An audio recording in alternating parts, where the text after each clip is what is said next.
Boker Tov, Tzoharayim Tovim, Erev Tov, depending on where you are in this beautiful world of ours. Thank you so much, everyone, for tuning in today.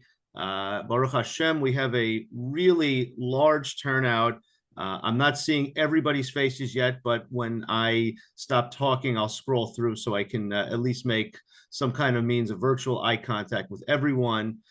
Just so you know that today's program is being recorded. If for whatever reason you'd prefer not to be seen on the recording, you're more than welcome to turn your camera off.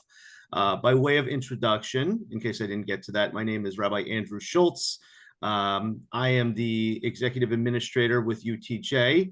I've been here for about 4 or 5 months now. I have a long history or lack thereof with UTJ, but that's a story for a different time.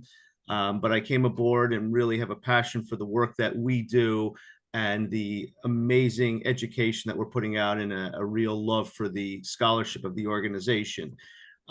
Just want to make it a point to acknowledge all of our sponsors for today, and thank you to everyone who has contributed to the UTJ for this event. But just want to run through the list. I want to thank our partner, Rabbi Marianne Novak, Rabbi Ron and Tzipora Price, in memory of Rav Halivni, our sustainer, Rabbi Sussman, in memory of Rabbi Shlomo Marks, supporter, Rabbi Bruce Ginsburg, in honor and memory of Rav Halivni, friends, Rabbi Martin Berman, Rabbi Shalom Bronstein, Shalom Eisenstadt, in honor of Dr. Novak, David and Anna Freudenstein, in celebration of the legacy of Rav Halivni, Zecher Tzadik Livracha, Rabbi Gradovsky, in memory of Rav Halivni, Rabbi Ira Gruskad, in honor of Rabbis Bacon, Novak, and Price, Dr. Michael Kaplowitz, in memory of his teacher, Rav Halivni, Chaplain Leslie Kersner, in memory of Rav Halivni, Rabbi Robert Pilavin,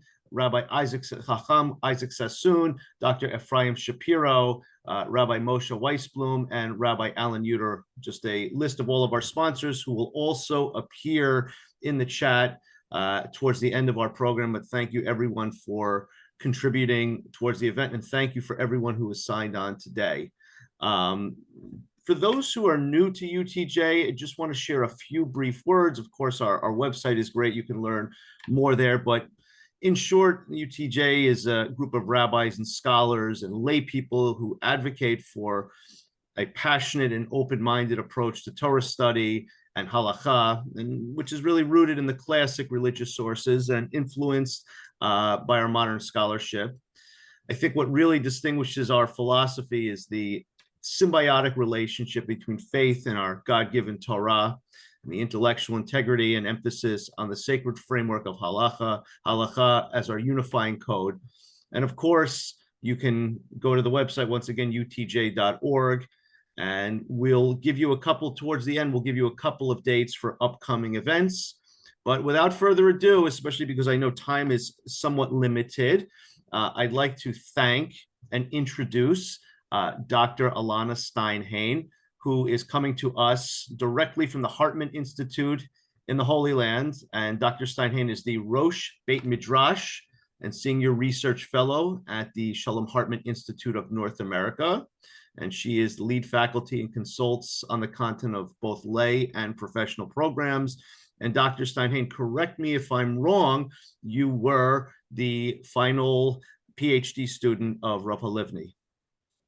Yeah, I'm very lucky. Yep. Thank you so much for that, Rabbi Schultz, and thank you to Rabbi Schultz and Rabbi Gradovsky for putting this together. As you mentioned, I am a student of Professor Halivni, as many people here are, and many of the people who sponsored today are. And I also have the distinction of being friends with Baruch and Ephraim, and I'm very, very fortunate. And even Shai, though he's not on this today, but he is actually the person who put me in touch with Rabbi Schultz. So I feel very blessed to have relationships with the whole family. So what I want to do for a short bit of time, because unfortunately we're in a program here, so we're between things, and that's why I was so appreciative that I was allowed to say something in honor of my teacher here and in memory of my teacher, is I actually want to bring up a question that I would have liked to ask Professor Halivni, Zichrono Livracha. Because as I was learning Hullin, which, as we know, was the final Mekorot Misorot commentary that Professor Halivni left us, but it only goes to Daf Mem. as I was learning Hullin, a lot of things came up where I just wish I could have asked Professor Halivni, what do you think about this? So, for example, I saw a few instances where it seemed like the stam, I don't know, 10, 20 dapim after a particular sugya were actually referring back to the stam 20 dapim earlier, as though they knew what they said and were actually disagreeing with them rather explicitly. So there were just things that came up. And what I thought would be nice is, in memory of Professor Halivni's second Yahrzeit, to share some Torah that he actually did leave us on Hullin, and to share a question that it ignites in me in thinking about Gemara and Shas in general. So basically, the sugya that I chose is the sugya in Hullin on Daf Yud Aleph, where we ask how we know that we follow Rove. Not how we know when we follow Rove if you have like 9 kosher shops and 1 non-kosher shop, right? Aruba de'ita come on, as we would say. But actually, how do we know if we follow Rove in terms of like general Rove of minors will grow up to be able to have children, right? Rove animals are not trephot, for example. So the Gemara in Hullin asks, where do we know Ruba Deleta come on from? Where do we know this concept of we don't have 9 chanuyot, we don't have 9 stores in front of us. We have a person, and there are things we have to say most people would be X, and so we assume that. Or we have an animal, and most animals would be Y, so we assume Y. And so the Gemara goes through a number of responses. And what's interesting, and what Professor Halivni noticed, is that there are about 10 different responses from Amoraim. And only 3 of them does the Gemara introduce why their suggestion for the origins of how we know we would follow most animals would be X, so we're going to treat this animal in this way, meaning most animals in this case, in many of the cases here, wouldn't be trephot, so we're going to treat an animal as though it's not a trefa. Of all of those, only 3 of the origins that are suggested are actually undermined in any way in the Gemara. In other words, you have 7 different origin citations that we have actually no idea why anyone would offer a different citation. The citation before it was perfectly legitimate. It's totally fine, right? It's like if you said, I'm going to learn that I follow the idea that Rove animals are not trephot from the fact that we don't check if the Seir Mishtaleach, the scapegoat, is a treifa or not, and we just use it for the Yom Kippur rite. And somebody else says, well, we don't check with an Egla Rufa whether it's a treifa or not. But there's no reason why you would say one or the other. And yet 2 Amoraim say different things. The Gemara doesn't say, well, the first origin is a bad origin because of X issue, so we have to go to the other. And so what Professor Halivni noted from this is he says, Noteh ani lahaniach, I think shadrashot shel Amoraim, that the different drashot, the different sources offered by the Amoraim of where this halacha of following Rove, nisteru od bisman ha'amoraim. These were already set up in the time of the Amoraim, right? This Amor said this Amor said that, this Amor said that. But v'hapirchot v'hakushiot rak bisman hastam. But the idea that you actually would have a pircha against one of them and say, this is why this origin drasha is insufficient, that when it comes to 3 out of the 10 here, which is the only pirchas we have, that comes from the stam, he suggests. And I think from here we can learn that Shamoraim lo hikpidu lidrosh drasha chadasha kishayesh kvar drasha kodemet. That the Amoraim didn't mind offering a new drasha, even if the drasha before was sufficient. In other words, we ourselves would probably expect that if you have 10 answers for what's the makor, what's the source for following Rove in this way, that it means that each one disagrees with the other. So if my drasha is from the scapegoat, it's because I don't think you can get a drasha from the Eklat Rufa, and I'm going to have to explain why.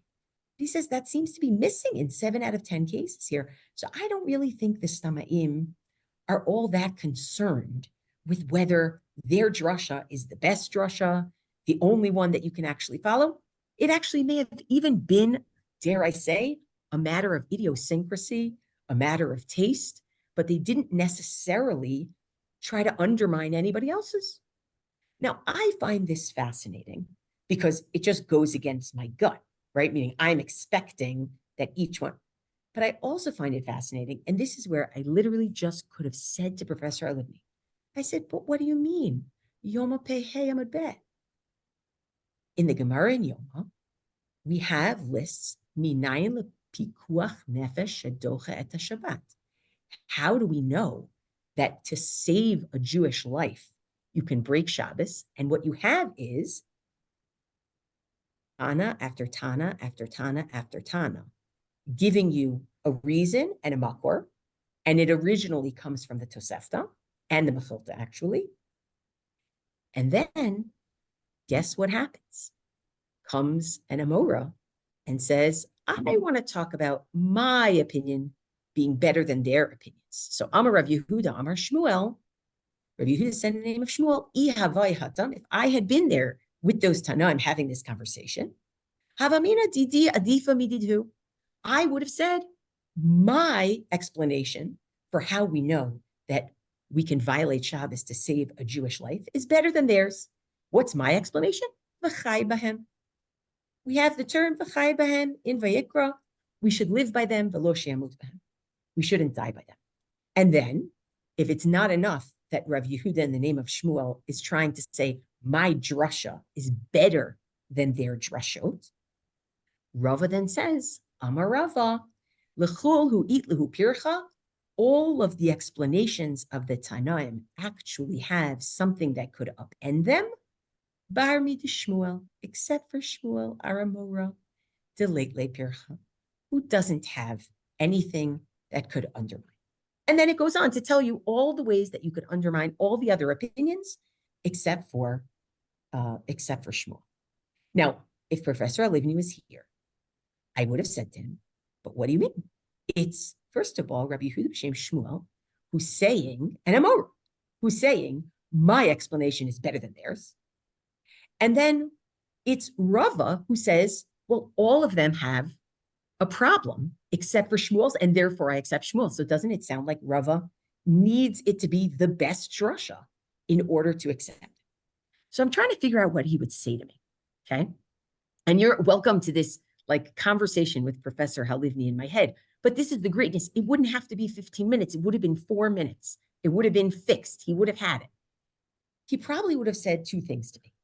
The first thing he would have said to me is he would have said, Elana, this whole sugya is created because in the Tosefta, it's not Shmuel who says v'chai b'hem because he wasn't around then. The words v'chai b'hem are already attached to somebody else. So this is created by this Bavli. But I would have said to him, okay, so now take me to 2 other places where you have the exact same phenomenon in Shas. You have Chagiga 10a. How do we know that you are able to be matir an eder, to undo an eder? And we have Megillah 7a. How do we know that Esther was written with Ruach HaKodesh? It's the exact same language.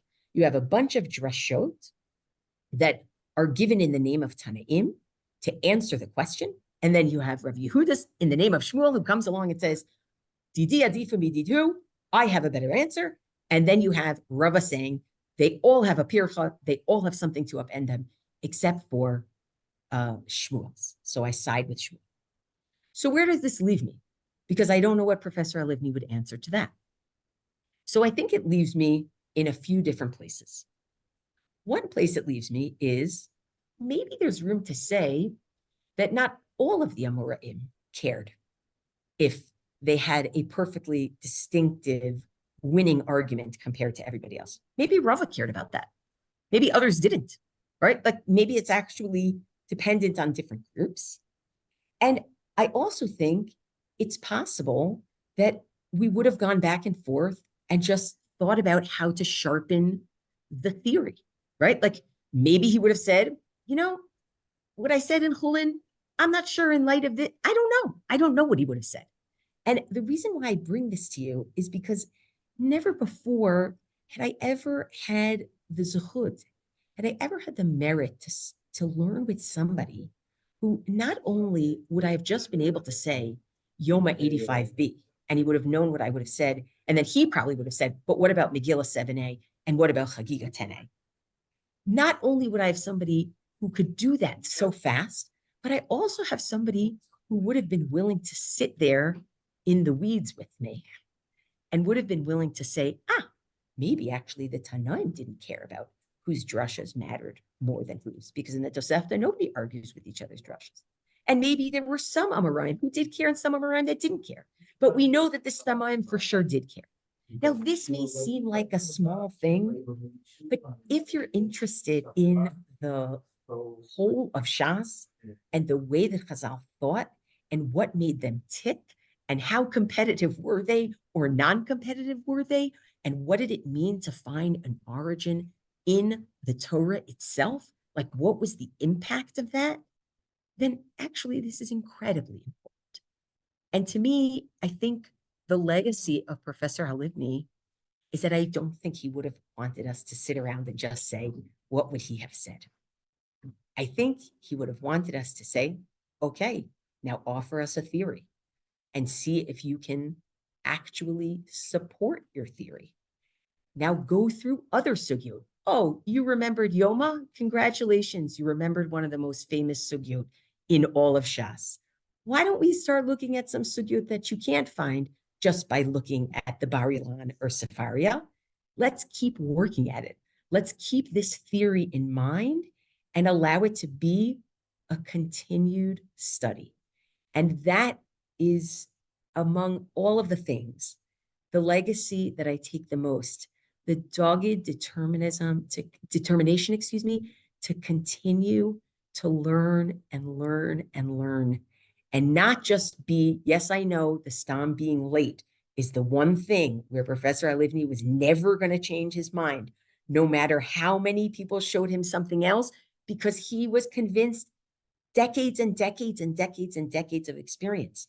But there are other things where Professor Halivni, and even within those theories of the Stam, where he said, there's something that's making me want to tweak it, something that's making me want to sharpen it.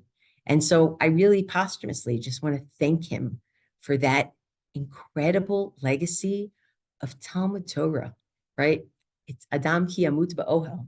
Torah is not mitkayem except for somebody who's mimit atzmo aleha. And he really was an exemplar of that for me. So Yehi zichro Baruch.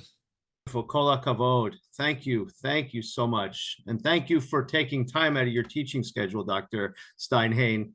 I know that you are pushing the envelope in terms of time here, so thank you again.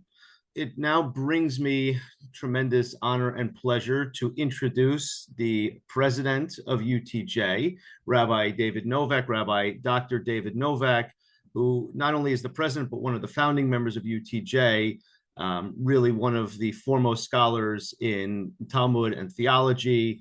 He is part of the panel of Halachic Inquiry and was part of and it's funny because yesterday over Shabbat, I was actually reading Tomei Halakhah, edition 2. And so I was able to, in the less than 24 hours, read a great deal of your writing, Rabbi Novak. And Rabbi Novak, presumably you are sitting in Toronto today, unless you've traveled elsewhere. But Rabbi Novak is the J. Richard and Dorothy Schiff Chair of Jewish Studies as Professor of Religion and Philosophy at the University of Toronto. So we are definitely covering our bases internationally today with our wonderful slate of speakers. So without further ado, it is my pleasure to introduce Rabbi Dr. David Novak. Thank you, Rabbi Schultz. I'm going to speak today about Rav Halivni's involvement in the UTJ's business of rendering practical halachic decisions, halacha l'maaseh. And I'm going to begin with a text because Rav Halivni would want us to begin with the text.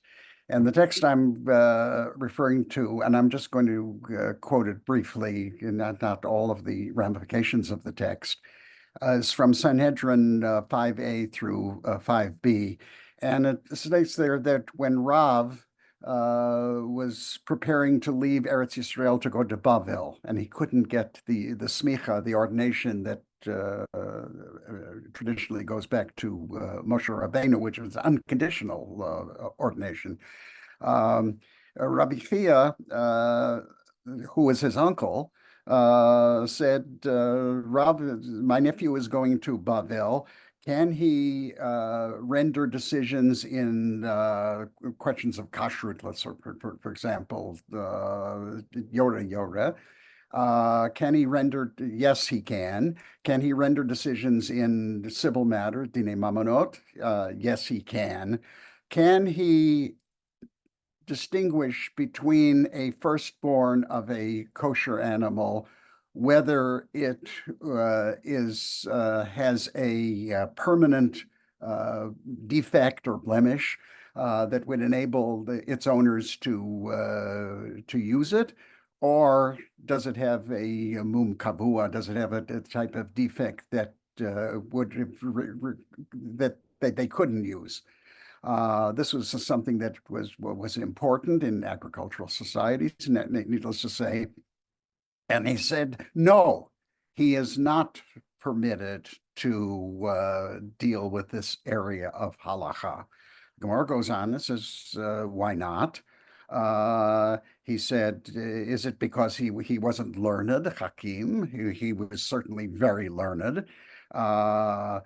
But is it but that he didn't have experience in dealing with these agricultural matters of Mekorot? And the Gemara says quite the contrary. In Rav's case, he said that he spent 18 months with a shepherd to have a practical experience in dealing with a defect that was passing or a defect that was permanent. So the Gemara goes on to say why they said that about Rav. But the point there is that one needs practical experience to engage in practical halakhic decision making. Now, in that case, I want to refer back to the early days of the UTJ, when basically, before we had a panel of halakhic inquiry, but basically Rabbi Shlomo Faber, Zichron Livracha, and I dealt with the halakhic, the practical halakhic questions. Rabbi Faber he was a pulpit rabbi in Queens. He was also the Av Bet Din of the Bet Din of Queens. I was part of his Bet Din. He was also a Sanser Chassid. He had been a secretary to the Sanser Rov. And he was the last graduate of the Breslau Seminary, which was the model for the Jewish Theological Seminary. He related to Rav Halivni. He was a Talmud of Professor Lieberman, got his doctorate from Professor Lieberman, Zichron Livracha, and also the Hasidic background was something that enabled them to relate. So Rabbi Faber and I would frequently come to Rav Halivni. By that time, he was at Columbia. I was still in New York, so it was in the 1980s. And we would deal with halakha questions. And Rav Halivni would say, I don't know how to paskin a shaila. I was never a Rav. I don't have an experience in paskin shailas. He said, tell me what the shaila is. Tell me what you think you would conclude. And then we would discuss it with him. And he would point out 10 different sources that we should look at. And obviously he had an opinion, but his humility was such, and I thought of that Gemara, is I was never a Rav. I was never a Rav. And therefore he deferred to us, even though we deferred to him. And we deferred to him because there were times one time in particular where we suggested something. I'm not going to go into what was, that was halakhically valid. And he said to us, you could make a halakhic argument for it, but he said, halacha ein morin kain. It's something that you should not proclaim. In an individual case, you can tell somebody orally, but you should not write it up as a tshuva. And we deferred to him. We deferred to him, and we never wrote it up, this question. So this was his interest, his deference to halacha lamasa. in fact, he always emphasized that Talmud Torah was a mitzvah b'fnei atzma, was a mitzvah in and of itself, even if it had no practical application whatsoever. His example, he said this many times. I'm sure he said to others as he says to me. He said, you could spend your entire life discussing, studying, and inquiring into the opinions of Bet Shammai, which are never halacha l'masa. He said, and you would still have the scar of Talmud Torah. And even his interest in the Rishonim was not the halacha conclusions they drew, it was how they read the Gemara. And how one read the Gemara is, I say this, once we had a meeting of the UTJ in the early days. I remember it was a sukkah in a restaurant, in Cholamoid Sukkot, in a restaurant in Borough Park, Ira Kodesh. So it was there, and I did some presentation, and he called me aside, and he said, in his typical gentleness, he said, I can tell the way you read the Gemara, you were not following my method. And he said it be ahava, and I accepted it as such. So that was his involvement with us as a makor, as a source, but leaving the decision to those of us who had the practical experience. The one halakhic question I asked him in my own personal case was, I was already in Virginia at the time. I went to Virginia in 1980, in University of Virginia in 1989. And I was coming back to New York, and I wanted to know about the Eruv in Manhattan that had been originally formulated by Rabbi Menachem Kasher, the author of Torah Shlema. And when I was in New York, living in New York in the 1980s and earlier than that, this was something that was, there are some people who relied on it, but many people did not. I didn't live in Manhattan in the 1980s anyway. There was an Eruv in Far Rockaway where I lived. But I asked him about the Eruv, and which now virtually everybody holds by, as we would say. And he wrote back to me, Anshe Maseh Einam Somchin Alav. He said that people who are, Anshe Maseh is people who are practically involved. He didn't say that it was asur. He said that those who are practically involved do not rely on this Eruv. And I came to Manhattan and I accepted his, and I didn't rely on the Eruv. Later times, when virtually everybody, Anshe Maseh, were somech alav. But his answer was typically very well crafted, and you could draw the conclusion you wanted to. I remember that he once referred to Dr. Finkelstein Zichrono Livracha as Gaon HaMa'as, as the illustrious practical person.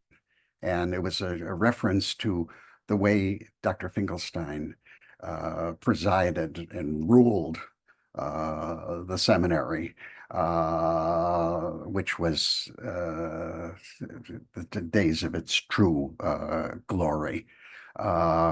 When Rabbi Halivni was teaching there, when I was a student there, my friend, longtime friend and chaver, Professor Reuven Kimmelman, maybe he's on today, said, David, at the time when we were students in the 1960s, when Rabbi Halivni was already teaching there, he said, we had the greats. And in the UTJ, in many ways, we had the Pe'er Hador, the glory of his generation. And I remember him with esteem and great affection for the role he played in the prototype of the panel of Halakhic inquiry, which I am privileged to be a member of and in the coordinator of. Yahrzeit of Baruch.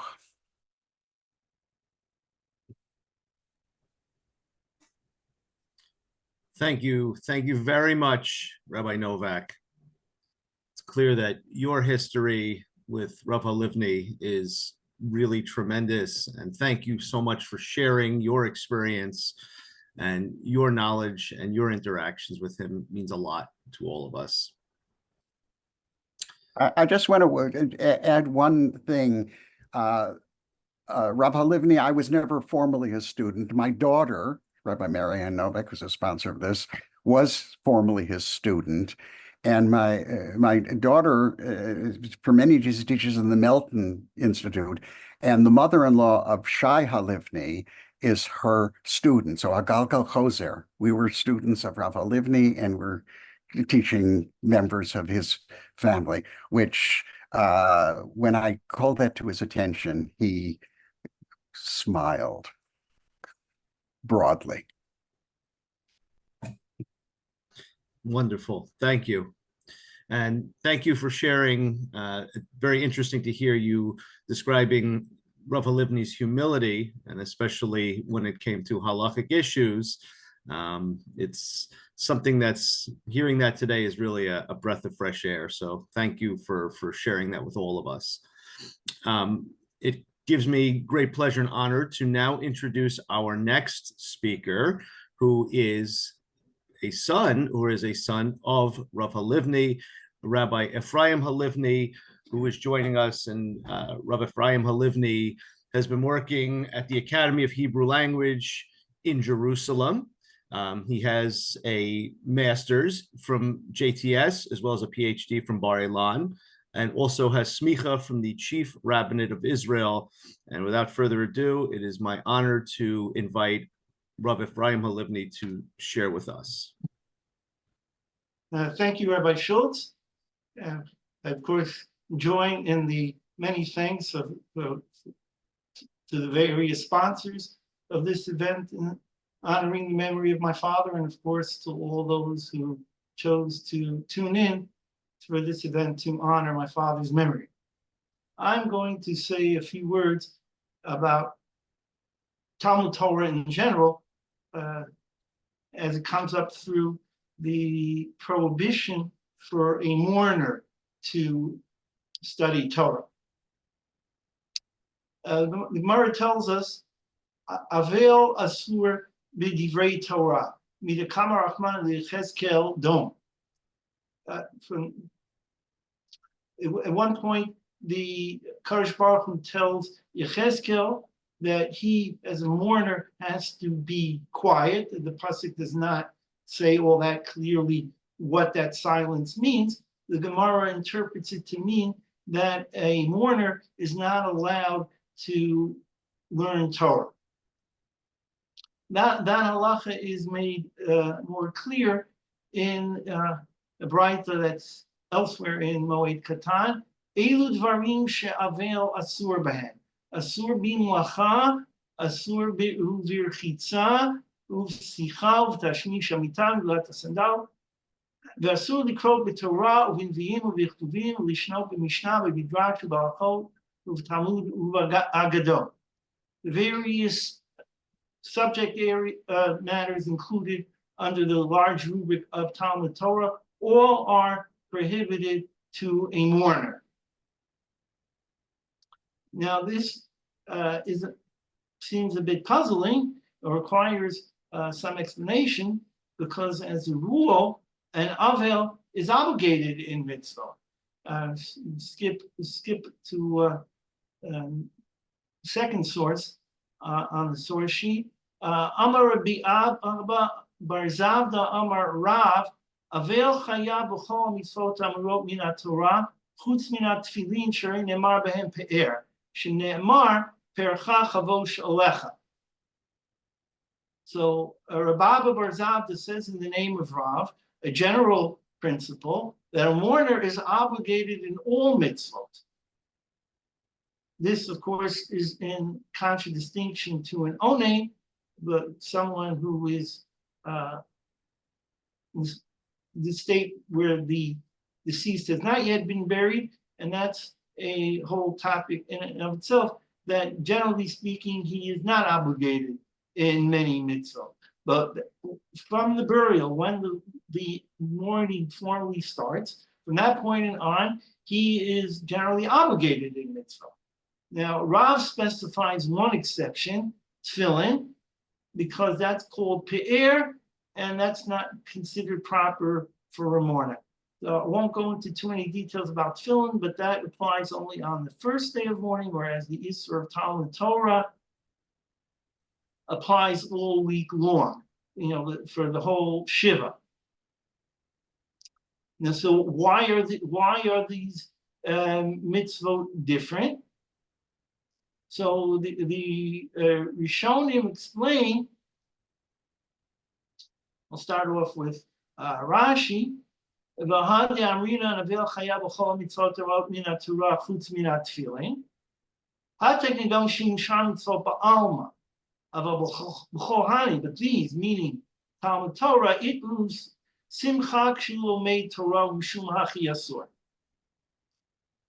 So Rav, according to this explanation, states that Talmud Torah has a special mitzvah connected with it. The very pursuit, the very diligence of Talmud Torah inherently involves simcha, and therefore it is an avel is not allowed to engage in Talmud Torah because that is considered a simcha, and to a smaller extent that applies also to tefillin.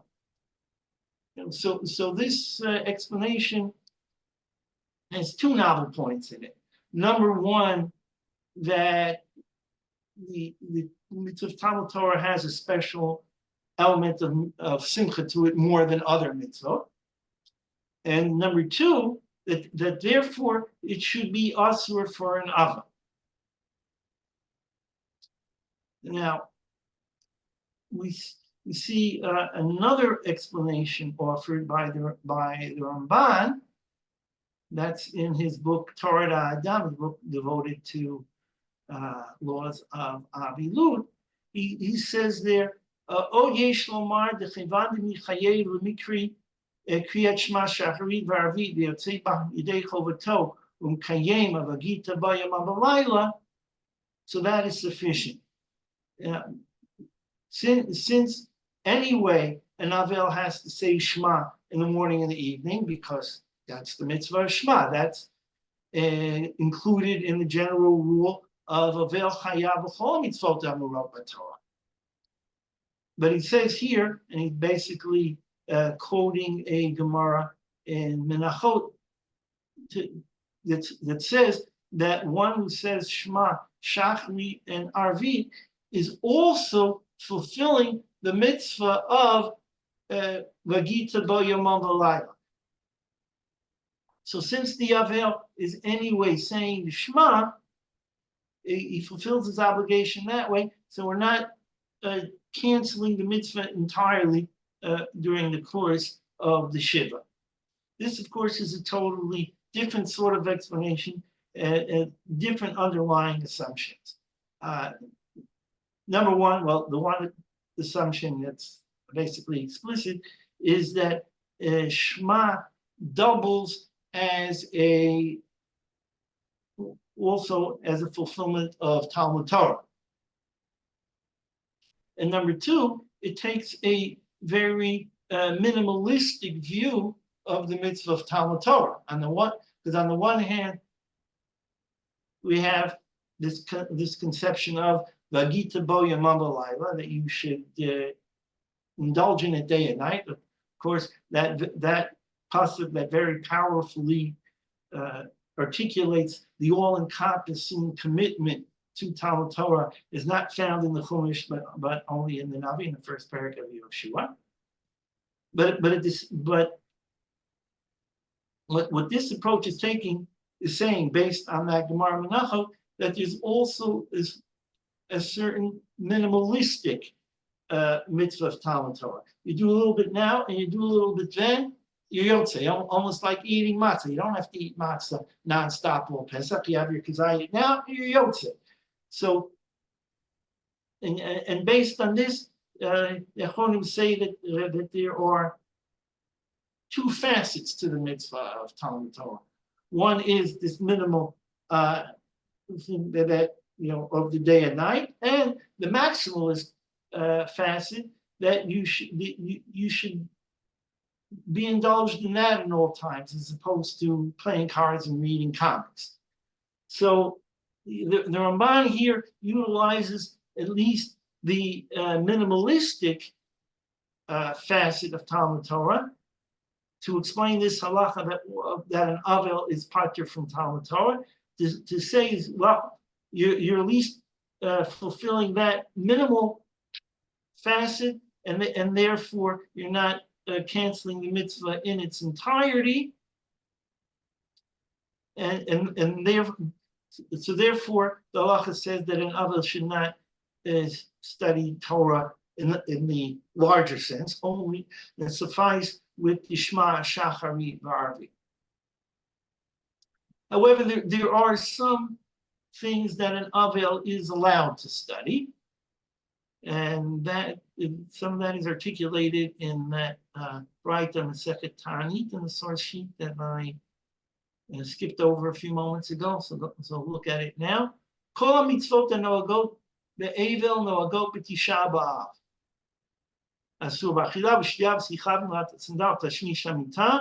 There is an equation with the mitzvah of Tisha B'Av and of the prohibitions on Tisha B'Av and the prohibitions for a mourner, and spells out a few things here in terms of the Isur of the Talmud Torah. The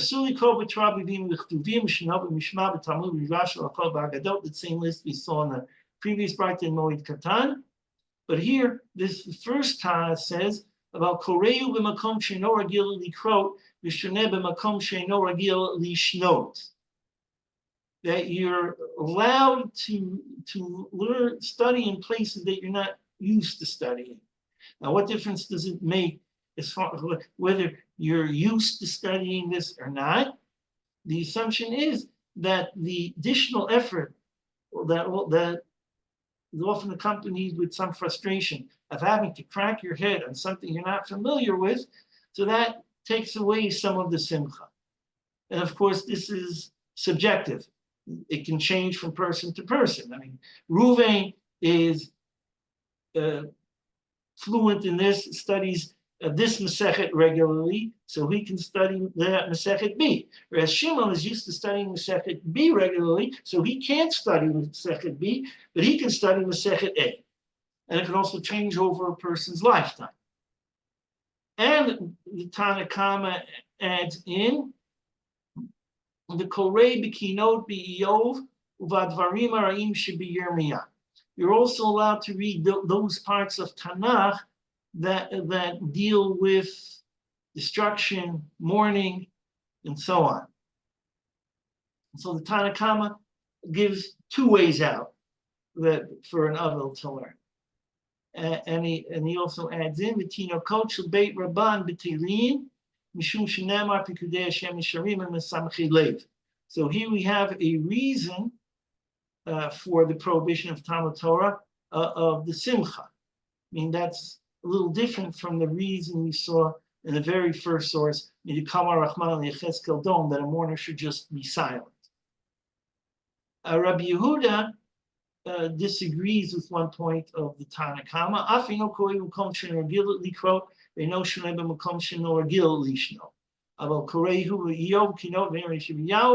And the rest is the same as in the opinion of the Tana Kama. So he says that this issue of studying somewhere where you're not regular, not fluent in, that doesn't constitute a heter for an avel. but you're still allowed to read those things that are unpleasant. So we still see here another interesting facet of Talmud Torah, namely that the content matters. To learn Hilchot Shabbat or Bava Kama or Kiddushin, that's quote unquote regular Talmud Torah, that not allowed. But the keynote, the Dvarim Iyov and the Dvarim Ara'im, and the poskim say also some of the Torah Shabbat Pei equivalents like Hilchot Avilut, because the content is different, that somehow changes the nature of that Talmud Torah, which I think is a novel concept. And I'll add that this distinction between one topic of Halakhah versus another topic of Halakhah works only in this direction, namely that certain things that with content deal with unpleasant things in life, that an other is allowed to learn. There is nothing in the reverse. For instance, there's no Isur to learn Hilchot Avilut or all these other things, Iyov and Dvarim Ara'im Shebiyirmiyah. There's no Isur to learn them on Shabbat. There's no Isur for a Chatan and Kala to learn them first week right after the wedding. So it works only in that one direction. So this is a brief overview of the halachot of the Isur of Talmud Torah for an Avel. And while going through it, we came across some general principles of Talmud Torah, that in the minimal sense, you can be Yotzei with Kriyat Shema, Shacharit, Ve'arvit, and that also the Talmud Torah has a special simcha attached to it, and that therefore it is prohibited for an Avel, and that the topics, the unpleasant topics, mute that simcha a little bit, and therefore it is permitted for an Avel to learn those topics. And some of the Achronim, I think it's the Aruch HaNer, says that's another reason, another explanation for how Talmud Torah can be asur, even though Avel Chayav B'chol Mitzvah Murah Torah, because he has the option of learning a Hilchot Avilut. He doesn't have to be totally quiet and totally abstain from Talmud Torah during the period of the Avilut. Thank you for tuning in. Thank you very much, Rabbi Halivni. There was a question posed if the source sheet will be made available. It is in fact available, as mentioned in the chat. We will continue to send that out in our correspondence following up the program. I'd like to move to our final speaker of the morning, Baruch Weiss, who is also a son of Rav Halivni. And Baruch is a trial attorney focusing on white-collar national security in complex civil litigation with Arnold and Porter. I don't know if, Baruch, you are taking on new clients, but I'll make a pitch for you. If anyone is in need of legal counsel based in Washington, D.C. and in New York. So without further ado, allow me to invite Baruch Weiss, Esquire, to join us and share remarks with us. Thank you, Rabbi Schultz. Thank you all. I think I see 55 participants, which would make Abba so happy. I want to thank you all for joining us. My role here is a little bit different from the earlier speakers. You heard words of Torah that relate in some way to Abba. I want to tell you a little bit about Abba himself. Of course, many, if not most of you, knew him. But his words of Torah, in some sense, have become Torah shebichtav because he has his books, Mekorot and so many other books. And hundreds of years from now, even thousands of years from now, people will be learning his books. I think his Sfarim, as long as people learn Gemara, they'll be learning Mekorot and Mesorot. But there's the other side to him, the person that he was, his sense of humor, his smile, his warmth, and so many other things. And so I want to talk a little bit about the human side of him and just share with you some stories and anecdotes. I don't want you to take this as a means of avoiding learning Torah with you. I learned so much Torah from my father. I got a master's in Talmud, most of the courses taken with him. I teach Gemara regularly and I teach his methodology. So it's not so much an excuse as an opportunity to share with you something that you wouldn't necessarily find if you consulted with his books. So I'm going to just tell you a few stories. I've already changed the stories I'm going to share in light of some of what Ephraim did and Rabbi Novak did, as you'll see in a minute. I have some stories for Abba that relate to those specific points. So indulge me a little bit, and I can go on forever. I have many Abba stories. I'll try not to, but I'll trust Rabbi Schultz or Noah to interrupt me when I exceed my allotted time.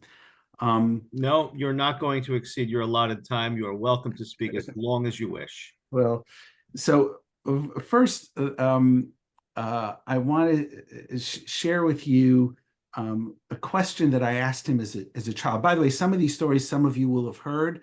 I've told some of these stories before, and so forgive me, but I have a feeling that no one here except perhaps Ephraim, of course, will have heard all the stories. So if it's a story you know, and indulge and be patient, we'll get to one that you haven't heard. Long before the UTJ, and long before its motto of Emunat Trufa v'Yosher Dat, which is, of course, essentially faith and intellect, faith and learning. As a child, I would pester my father, I would pester Abba with questions. And these would be, of course, the impossible questions that parents can never really answer. Children pester their parents with questions like these all the time, like, what is worse? And that was one of my favorite questions for him. And at one point, I said, now I've got him. I said, Abba, what would be worse? For me to end up as an apikores or for me to end up as an amoritz? Now that essentially are the very principles of the UTJ, right? Both emunah and dat, right? So essentially I was asking him, without quite knowing the motto of UTJ, if I were to be lacking in one of the two pillars of the UTJ, of course, this was before the UTJ, which should it be? And I thought this would stump him. This would stump him. Would he prefer that I be an Amma Arts and not Pikaris? Of course, he answered it immediately. He said, I don't know, anybody want to venture a guess? His immediate response was, I would much rather you be an Apikaris. He said, why? Why an Apikaris? He said, Apikaris, you'll do tshuva, and in 1 second, all will be good. If you're an Amma Aretz, 1 second will solve nothing. It will take years and years and years to address the problem of being an Apikaris. And so I remember when he gave me that answer, and I remember thinking, boy, that was quick. That was a very good answer, and that was very quick. Of course, we all know how instantaneous tshuva can be when it's sincere, when it's in good faith. It was also part that also shows his sense of humor, a sense of humor that he had, often a learning sense of humor. Like he would turn to me in shul and he goes, "What's the funniest joke in the siddur?" I never thought of the siddur as funny in any respect. He looked at me and goes, Talmidei Chachamim Marbim Shalom Ba'olam is the biggest joke, the funniest joke in the siddur. So he had quite a sense of humor. Another one which I'll share with you is he would take a Shabbos nap. He would take a Shabbos nap. Before he would take his Shabbos nap, he would turn to us and he would proclaim, "You are not to wake me under any condition whatsoever except." And then he would list 3 conditions under which he could be woken from his Shabbos afternoon nap. The first, which you might all guess, is if Mashiach comes. He didn't want to miss that. So if Mashiach were to appear during his nap, we were to wake him. The second was, this was now a while ago, things have changed, if Israel strikes oil. Now, we know that Israel has since found natural gas resources, of course, in the Mediterranean. But as we all remember, a time when it was always, why do all the Arab nations have the oil resources and Israel has nothing? So this was way up there in terms of likelihood, along with the Mashiach coming during his nap, if Israel strikes oil. And his third was one of his bones of contention with me was that I had many girlfriends over the course of the years, and I didn't get married till I was 40. And this was a source of great frustration to him. And so his final item on the list was, you can wake me up if Mashiach comes, if Israel strikes oil, and if Baruch gets engaged. Those were kind of the three items which would justify. Now, I should point out, Baruch did get engaged, and I got married when I was 40, and Israel did strike oil or natural gas. And so that brings to mind, of course, the story of Rabbi Akiva and the Chachamim as they're walking through the Jerusalem after the destruction, and the fox comes out of the Kodesh Kadoshim, and Rabbi Akiva laughs. And they're all so stunned that why would Rabbi Akiva laugh? And he said, well, if now the prophecy of the desolation of the Beit HaMikdash comes true, if that prophecy comes true, now I know the other prophecy about its rebuilding and the Mashiach coming will come true too. So all I can say in Abba's case, 2 out of his 3 conditions have come true. So maybe then there's some hope for the third. I do want to share with you a number of 2 stories that were precipitated by what we heard from our speakers today. Rabbi Novak was talking about the Eruv in Manhattan. And when I was a child, when we were children growing up, we in fact didn't, as we say, hold by the Eruv. And very often we would come back to our apartment building, and it was one of those apartment buildings where you have a buzzer downstairs that you had to ring in order to go up. And of course, we wouldn't ring the buzzer on Shabbos if we were coming back on Shabbos, and we wouldn't carry the key on Shabbos. So we'd have to wait downstairs until somebody would come into the building. And sometimes we'd wait just a few minutes, and sometimes we had to wait quite a while. But it was to that extent that we didn't hold from the Eruv. So it surprised me, astonished me one day, and I knew full well my father's view of the Eruv. And we left for shul one Shabbos morning. Ephraim and I and my father. This was before Shai was born. Shai's the youngest, and we lived on 116th and Riverside Drive. And those of you who know the area know that there's a very steep hill that goes up from 116th and Riverside to Columbia at 116th and Broadway. We davened at the seminary, and we would go up that hill, and then we would make a left, go north to the seminary. That's where we would go Shabbat morning. It was a very cold, windy winter morning, and the wind was blowing down the hill. Usually the wind blew up the hill, but that day the wind was blowing down the hill. And we come out of of our apartment building, and we start going up the hill. And up ahead of us is a man in a wheelchair struggling to go up this very steep hill in the cold with no gloves and with the wind in his face. And he was struggling, and he would go up a few feet and stop and slide back a bit, and go up a few feet and slide and stop. And he just couldn't make it up the hill. And to my astonishment, I saw my father, who didn't hold from the Eruv, walk up to the wheelchair and push the wheelchair up to the top of the hill. And I said to him, Abba, it's Shabbos. And he said, I said, at least you should have asked me and Ephraim to do it together on Shabbos. With 2, Shnayim Echad, and we're bar mitzvah. What? And he said, the man's in a wheelchair. And look what was happening to him. And he had to get to the top of the hill. And it was like all the learning kind of just fed this common sense. That man needed help, and we had to help him. And I remember that story, because I remember and then, can I carry the key now to get into the? He goes, absolutely not. Absolutely not. So that was the story that came to my Horat mind. Sha'ah. Horat Shah, right. And then Ephraim talking about the Hilchot Avelut. Some of you may have been there. You may remember. It was when the shiva from my mother. My mother passed away. Now it was 2008, I believe, and we were sitting shiva in my father's apartment in Jerusalem. By the way, as an aside, I remember he said to me and Ephraim and to Shai, he was 81 years old, because this is the first time I've ever sat shiva.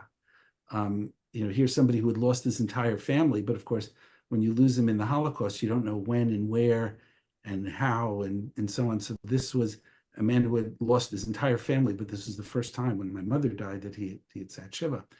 And to be Menachem Avo, his class came. He taught regularly when he was at the library. The library had a class regularly at Hebrew U. I'd see Tzvi Leshem is smiling. I see others here know what I'm on Amit. I see others know what I'm talking about. And so a number of members of the class came to the house to be Menachem Avo. And to their astonishment, my father said, "Oh, you're here? Let's learn. Let's learn." And but we're here to be Menachem Avo. Are we allowed to learn? He goes, "That's the question we're going to learn. Whether we are allowed to learn in the house of an Avel." And we sat and we learned. And he ultimately concluded, no, we're not allowed to learn in the house of the Avel, with a few exceptions. And so he said, therefore, we shouldn't be learning and we need to stop. And this was after an hour, of course. So he got his shiur in, and he was able to do the learning which he craved so much. And nothing was able to stop him. So I think I'm going to stop here. Although I've got many more stories that I could share, or maybe I'll if I have time for one more. Do I have time for one more? Do I have time for one more? All right. So you definitely have time for one more. This is a story that I've told before, so some of you have heard it. This falls in the category of, for those of you who've heard it, please be patient. This is a story he alludes to, but very briefly, in his book, the Book and the Sword. Whenever he said the book, it meant the memoir, the book and the sword. That was the book. It's a story I told a little while ago. There was at NYU, there was a Kenes, a conference for his PhD students to review his work, and I told the story there. So some of you may have heard it in that context. And this was a story when he was a little boy. He was a little boy, as most of you know. He grew up in the town of Sighet on the Romanian-Hungarian border, and he was very, very poor, very, very poor. But he was rich in Torah, and he was known as an Eloi at a very young age. And that was also how he would make money. People would stop him and say, "What's the 40th Rava in Bava Metzia," for example? And he would recite it for them, and he would get paid. He would collect, and he'd bring in some extra funds. So he was known as an Eloi. And one day he was visiting a nearby town in the Vishevas. This is where my mother came from. He was a little boy at the time. In contrast to my dad, my mother was descended of wealthy aristocracy. They were the Vishnitz Hasidim. My mother's last name was Hagar, and so she was descendant of the original Avos Yisrael, the Vishnitz Rebbe. And her father, whose name was Baruch, after whom I'm named, was the Visheva Rebbe. This was a sub-clan of Vishnitz, and he was the Hasidic Rebbe of the town of Visheva. And so my father happened to be in that town. And of course, when word got out that the Eloi from Sighet was in town, he was immediately summoned and ushered into the presence of the Visheva Rebbe, Baruch, my grandfather. And, or is it actually maybe Menachem Mendel, my great-grandfather, actually. Ephraim's correcting me. Yes, my great-grandfather, Baruch's father, who's still alive at the time. Thank you, Ephraim, for the correction. And he's pulling before him, and all the Hasidim gather. This, of course, was their entertainment, right? They didn't exactly watch TV, and they didn't listen to radio. But here now, this little boy is going to be subjected to a farher, a quiz, a rigorous quiz by the old Rebbe. And so they gathered around, and my mother tells the story. She, as a girl, of course, wasn't allowed there, but she was in the house, and she had heard of this little Dovidel, and she said, I remember seeing him, and I was sitting outside on the balcony, and I saw him coming in the house, and everybody was gathering downstairs. And the Faher begins, and it goes on for quite some time, and our great-grandfather, Menachem Mendel, asks him the question, of course, on any topic, and Abba handled them all with his usual Eloi skill. And all the Hasidim marveled. They saw this, and and then it was over, and he left. And years later, he met my mother in Brooklyn College, and they got married. And at their wedding, there was one Chassid who had survived. I think the only Chassid of all those who had been there at that moment when he had the farher, who'd survived. And he was a guest at the wedding, and he said, I want to tell the story. And he told the story. And then he added one detail that my parents had not been aware of until that night that he told at the wedding, which was after little Dovidel walked out, Menachem Mendel turned around to all the gathered Hasidim and said, I would like my granddaughter Tzipora to marry a boy like this. And that first came out at their wedding after the war, many years later. And with that story, I think I will end. Thank you all so much for attending. Thank you for patiently listening to me tell Abba stories. I saved some and gave for next year, so that you'll be sure to come back next year, and I'll share some additional stories with you then. Thank you so much. Thank you so much, Baruch, and Toda Rabba Lekulam, not just our amazing presenters, but all of you for participating this morning. One thing that I can say is that I did not have the zechut of knowing and learning directly from Rav Halivni, but I had referenced before sort of a relationship that I've had with UTJ, and it's been a UTJ relationship from afar.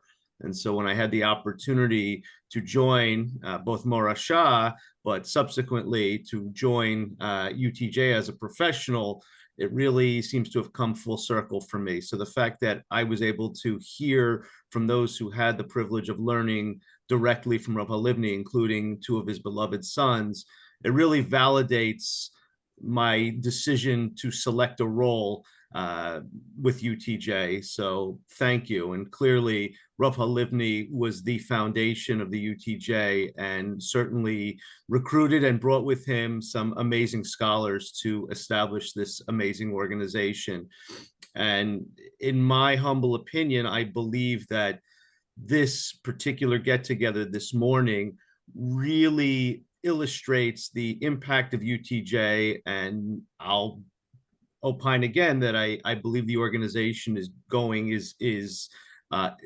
through a renaissance now. And so Rav Halivni obviously had a great hand in it. And the Torah that was shared this morning, both by his children as well as our other scholars, Rabbi Dr. Novak, as well as Dr. Stein Hain, we've really helped to elevate his neshama this morning. And so I think that that's something hopefully we can all take away and recognize. As we begin to wrap up, I just want to also give an opportunity if anybody would like to message a question, we certainly can do that. And I also noticed that Dr. Mark Kaplan, we don't know each other formally, has put on there the clapping icon. So I do encourage everyone to turn off their sound if they wish to clap, because clapping over Zoom probably doesn't work as of yet. I'd even thought earlier today that we would say a parak of Tehillim, but typically you do it with response, and that never would have worked out. So, the bracha of having Zoom and other virtual platforms allows us to share Torah like this. Obviously, there are a few limitations, and Yirtzeh Hashem in the future will actually be able to sit together in person. Easier said than done, because we're bringing together such an internationally diverse group of people. So really, thank you everyone so much for participating. We will see momentarily that our sponsors will be recognized in the chat, but I do want to thank all of our sponsors, all of our attendees. I want to make you aware that we do have a webinar coming up August 11th. I believe that is Erev Tisha B'Av. Rabbi Kimmelman will be speaking on the significance of the paradoxical nature of Eichah. Also want to give you just some exclusive information that a webinar will likely be coming up the following week, focusing on Jewish chaplaincy and being led by Rabbi Aaron London. And there will be, I think, I know there will be an increasing number of learning opportunities for the UTJ Kehila, and we hope that we will see even more individuals join the UTJ Kehila, as well as individuals who themselves may wish to join us as participants. And finally, I do want to give a plug for those who are rabbis to join Morashah. I think you'll really enjoy the annual dues are very, very small, all things considered. So consider, if you are in the rabbinical field, please joining. And really want to just, again, thank everyone for joining. This is my first time facilitating a UTJ webinar, so I apologize if I've omitted anyone or anything. And again, thank you. Noah, if there is anything that I'm missing, feel free to unmute or share anything in the chat. No, I think that wraps it up. Thank you to everyone for joining us. We will hopefully turn around video for those who would like to review or to share this video with others.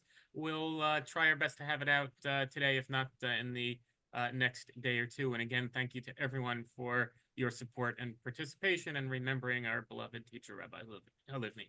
And just last and certainly not least, to all our brethren, our brothers and sisters in the Holy Land, who have made Aliyah, who have chosen to live in the Holy Land, that Mirza Hashem, both for you and for Klal Yisrael, that we should see a speedy end to the war, and that all of you should remain safe. And we hope that we will, when we gather together this time next year, the war will have concluded. So thank you again to everyone. Have a wonderful day, and we shall get together.